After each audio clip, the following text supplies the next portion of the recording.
மளிகை கடை வாடகை வீட்டு கடை ஆளுக்கு ஒரு பக்கமா நிக்குது. அட வார இருந்த சிற்பா வாழ்க்கைய ஓட்டினாலும் வட்டி கடன் தேன் கூட மொக்கிது. அது வழிப்பறியா வந்து முன்னே நிக்குது. ஐயா, இந்த நிலையில நான் எங்க இருந்தியா நாட்டை பத்தி யோசிக்கிறது?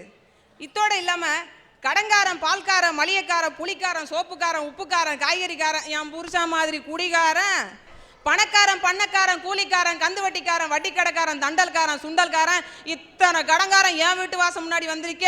இந்தியா உலக வங்கியில கடன் வாங்கினா ஊராண்ட கடன் வாங்கினா இன்னைக்கு தான் ஐயா.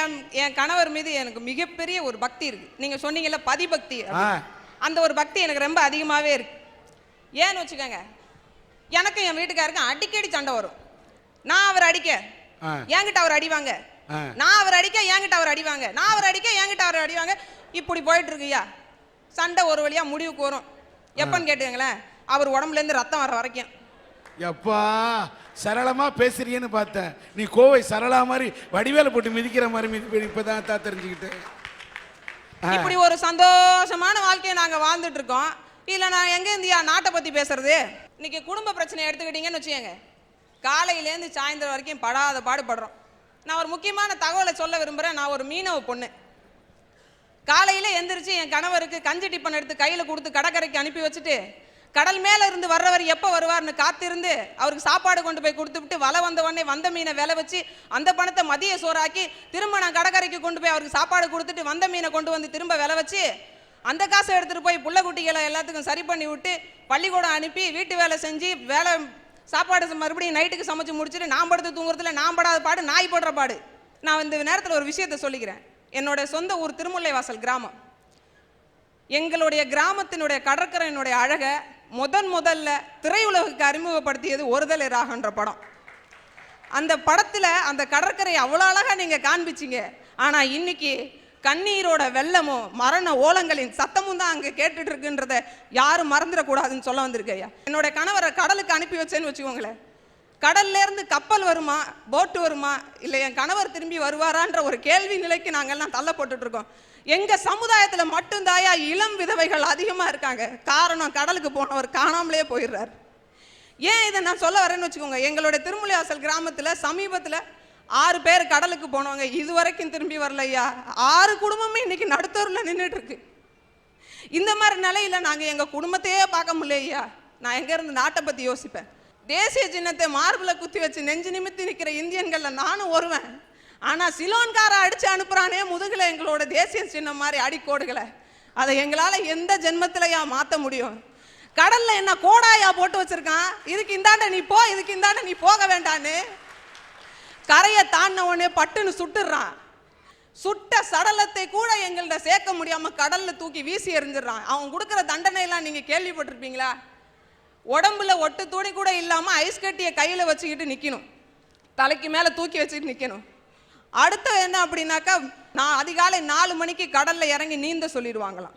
கையில என்னெல்லாம் கிடைக்குதோ எல்லாத்தையும் எடுத்து அடிக்கிறான். எல்லாத்துக்கும் மேல நாங்க படுற பெரும்பாடு, இதோ அருகில் இருக்கிற நாகப்பட்டினம், காரைக்கால் அருகில் இருக்கிற நாகப்பட்டினம் பகுதியில் உள்ள மீனவர்கள 15 வயசு பையன்லேருந்து 60 வயசு தாத்தா வரைக்கும் உள்ள அத்தனை இளைஞர்களும் அத்தனை ஆண்கள் சட்டையும் கலட்டி பாருங்க. இன்னைக்கு இந்திய சமுதாயத்தினுடைய தழும்பு தெளிவா தெரியும் முதுகுல. அவ்வளவு அடி வாங்கி இன்னைக்கு குடும்பத்தை காப்பாத்திட்டு இருக்காங்க. 1008 பிரச்சனையை பத்தி பேசுங்க, 1008 நாட்டோட உயர்வை பத்தி பேசுங்க, வளர்ச்சியை பத்தி பேசுங்க, இல்ல வளர்ச்சியை பத்தி தூட்டுருங்க. எனக்கு அதை பத்தி எல்லாம் தெரியாதுயா. இன்னைக்கு எல்லாம் முடிஞ்சு போய் நட்டாத்துல நாங்க நிக்கிறோம். ஒரு பழைய பாடல் ஒண்ணு எனக்கு ஞாபகத்துக்கு வருது. ஒரு நாள் போவார், ஒரு நாள் வருவார், ஒவ்வொரு நாளும் துயரம்.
வயது என்னுடைய அக்கா மகள். அவளை ஒரு நல்ல வாழ்க்கைக்கு திருமணம் பண்ணி வச்சாங்க. திருமணம் பண்ணி வச்சு 3 மாதங்கள் தான் ஆகுது. 3 மாதம் ஆகுது. கடலுக்கு போனவர் 4 நாளாக காணியா. சரி, கடலுக்கு போனவர் காணுமேன்னு சொல்லிட்டு எப்போதுமே 5 நாள் கழிச்சு திரும்பி வருவாங்க. சில நேரம் 6 நாள் கூட ஆகலாம். நாட்கள் தள்ளி போச்சு. இறந்து விட்டால், ஒரு மனிதன் இறந்துட்டான்னு வச்சுக்கோங்க, 5 நிமிஷம் அழுவலாம், 5 மணி நேரம் அழுவலாம். இருக்கிறானே இல்லையானே தெரியாம எத்தனையோ நிமிஷங்கள் துடிச்சு அந்த பொண்ணுக்கு வந்து கிடைச்ச செய்தி என்ன தெரியுங்களா? ஐயா, உன் கணவரை வந்து அங்கே சிலோன்காரவங்க சுட்டுட்டாங்க. அந்த பொண்ணு கேட்ட ஒரே ஒரு கேள்வி, சுட்டது பரவாயில்ல, அது நாங்கள் எப்போவுமே அனுபவிச்சுட்டு இருக்கிற ஒரு விஷயம், அவரோட சடலத்தையாவது கொண்டு வந்தீங்களா அப்படின்னு. அவன் சொன்னான், எங்களெல்லாம் ஹேண்ட்ஸ்அப் சொல்லிட்டான், நாங்கள் கையை மேலே தூக்கிட்டோம், எங்களால் ஒன்றும் செய்ய முடியல. அந்த சுட்ட சடலம் என்னோட போட்டில் கடந்தது, அதை தூக்கி நாங்கள் எடுத்துகிட்டு போயிடக்கூடாதுன்னு கடலில் வீசி எரிஞ்சிட்டாமா. என்னைக்கு கரை ஒதுக்குதுன்னு தெரில, நீ போய் கடற்கரையிலே காத்துருன்னு சொன்னாங்க. அந்த பொண்ணு 10 நாளாக கடற்கரையை விட்டு எழுந்தவே இல்லை ஐயா. 10ஆவது நாள் கிடச்சாரு. அந்த பொண்ணு தன்னம்பிக்கை செத்து போல, அவர் அந்த பொண்ணு மேலே வச்சு இந்த பாசம் செத்து போல. ஒன்னே ஒன்று தான் செத்து போச்சு. இந்த உலகத்தில் இருக்கிற அத்தனை மனுஷனேயும் அன்னைக்கு தான் செத்து போச்சுன்னு நான் முடிவு போட்டேயா. இல்லை, இறந்தவர் சடலத்தை பற்றி நீ எண்ணி பார்க்கிறாய், நான் அந்த சிங்களவர்களுடைய பழி வாங்கும் படலத்தை பற்றி எண்ணி பார்க்கிறேன். இதான் உண்மை. இந்த நாட்டில் பழிவாங்கும் படலத்தின் காரணமாகத்தான், அது யார் பழிவாங்கிய படலம் என்பது வேறு விஷயம், பழிவாங்கும் படலத்தின் காரணமாகத்தான் ஒரு இனமே, தமிழ் இனமே இலங்கையில் அழிக்கப்பட்டிருக்கிறது என்பது மட்டும் வரலாற்று உண்மை.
மாமியார் சொல்லையா?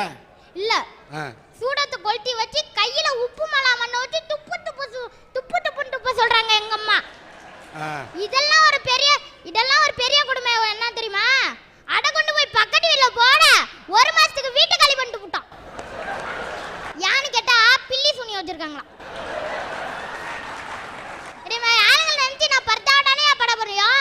அரசியல் வாடி தொண்டனை ஏமாத்துறான், ஆன்மீக வாடி பத்தனை ஏமாத்துறான், முதலாளி தொழிலை ஏமாத்துறான், அடிகாரி அப்பாவி மக்களை ஏமாத்துறான்.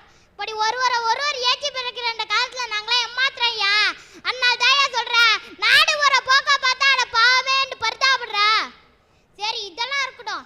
இந்த பலேபலே குரூப் இருக்கு பாத்தீங்களா, அடி எப்படின்னா சந்திரனுக்கு ராக்கெட் விட்டாங்களாமே, பலேபலே அடி புட்டுக்கிட்டு கீழே விழுந்துச்சாமே, பலேபலே பலே படி பலேபலே போட்டு ஆள மல்லாக்க தில்லி பல்லாக்குல ஏத்துற வஸ்து குரூப் யாரு?